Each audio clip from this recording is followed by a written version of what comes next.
Crise convulsiva sintomática aguda, sintomática remota, crise convulsiva provocada. Você, profissional da saúde, sabe o que é isso?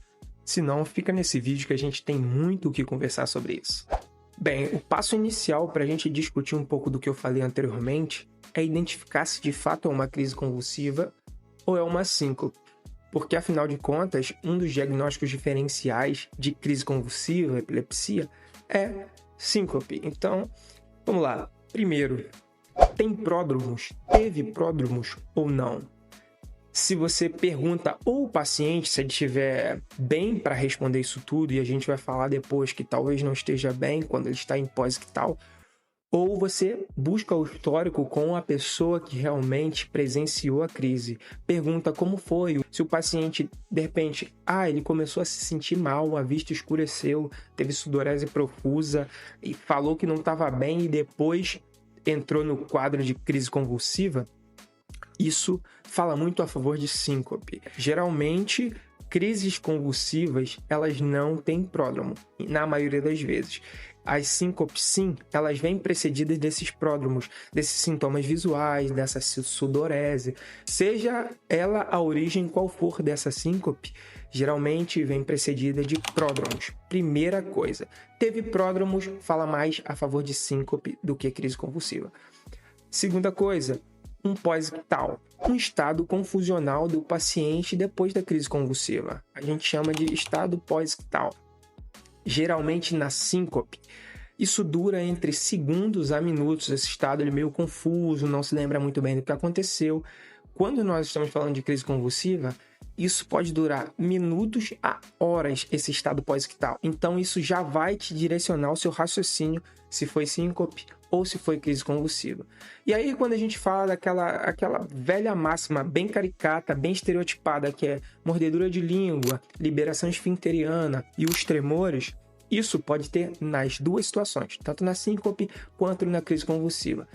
Geralmente, quando a gente está falando de crise convulsiva, a mordedura de língua é mais lateral e a mordedura de língua mais anterior é na síncope. Os abalos, os tremores, tem na síncope. Obviamente, na crise convulsiva é mais estereotipado, você tem os espasmos tônico-clônicos ali mais sincrônicos, você consegue identificar melhor se você estiver presenciando, e a liberação esfincteriana tem nas duas situações, então não é fator determinante. Então, nessas situações é muito importante você fazer uma boa coleta de dados com quem presenciou, ou se você presenciou, observar bem esses pontos que eu falei anteriormente, para direcionar teu raciocínio clínico, se vai ser uma crise convulsiva ou se vai ser o diagnóstico diferencial, que é uma síncope.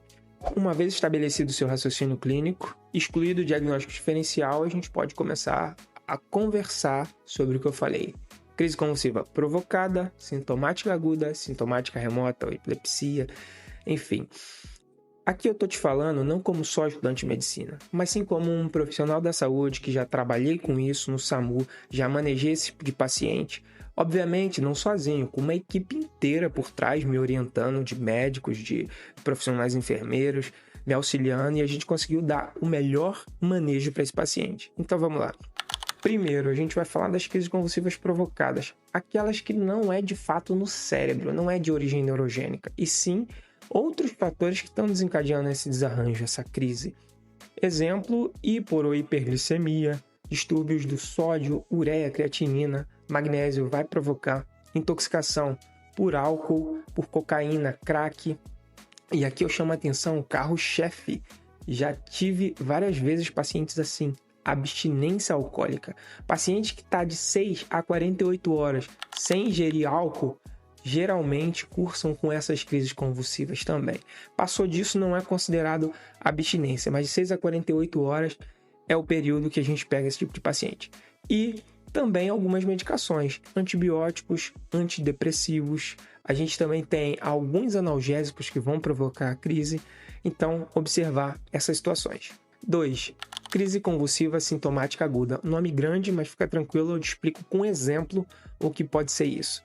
Um TCE, um AVC isquêmico hemorrágico, uma neurocirurgia, encefalopatia hipóxica isquêmica. Essas situações podem provocar esse tipo de crise convulsiva. Só que você tem que ter em conta que dentro de uma semana, obviamente, 7 dias do TCE ou de todas essas situações que eu citei anteriormente, aí conta como crise convulsiva sintomática aguda. Passou desse período, já é outra classificação. E trazendo um pouco para a situação do dia a dia que eu passei de frente com o paciente, é muito importante eu saber dessas informações que eu estou passando para vocês. Eu trabalhava de frente com o paciente na emergência, em uma ambulância.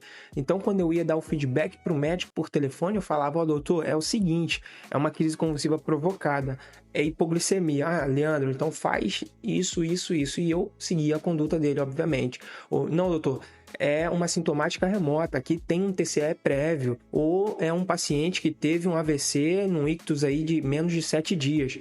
É essa a situação. E aí, traçava o raciocínio também. Obviamente, a gente tem que encaminhar esse paciente o quanto antes para uma unidade de urgência mais próxima, e lá, talvez ele vai ser encaminhado para uma unidade especializada, se não resolverem o problema dele lá. Mas eu chamo a atenção de vocês, é importantíssimo saber esses conceitos. E, finalmente, 3. Aí é uma situação mais especializada, você tem que buscar a história clínica com o familiar ou com o próprio paciente, se ele tiver em condição de te responder. É a epilepsia de fato, né? Crise convulsiva sintomática remota. É o paciente que teve 2 ou mais crises convulsivas não provocadas num período de 24 horas. É um paciente que tem preditores, né? Ele já tem um diagnóstico já de uma crise de síndrome convulsiva, né? Crise convulsiva mioclônica juvenil, por exemplo, ou é o paciente que tem uma lesão evidenciada por um exame de imagem já, ou é um paciente que tem um eletroencefalograma com atividade epileptiforme, e aí essas situações são manejadas por especialistas. Mas aí você consegue identificar através da história clínica do paciente e através do que você está vendo ali no momento e que tudo aquilo que o familiar te explicou. Então, eu espero ter ajudado vocês com esse vídeo a identificar as 3 crises diferentes, e eu julgo ser muito importante para o dia a dia do profissional da área da saúde. E se você gostou do vídeo, deixa seu like, deixa seu comentário, se inscreve no canal, porque aí você vai ter atualizações do que eu estou postando toda semana.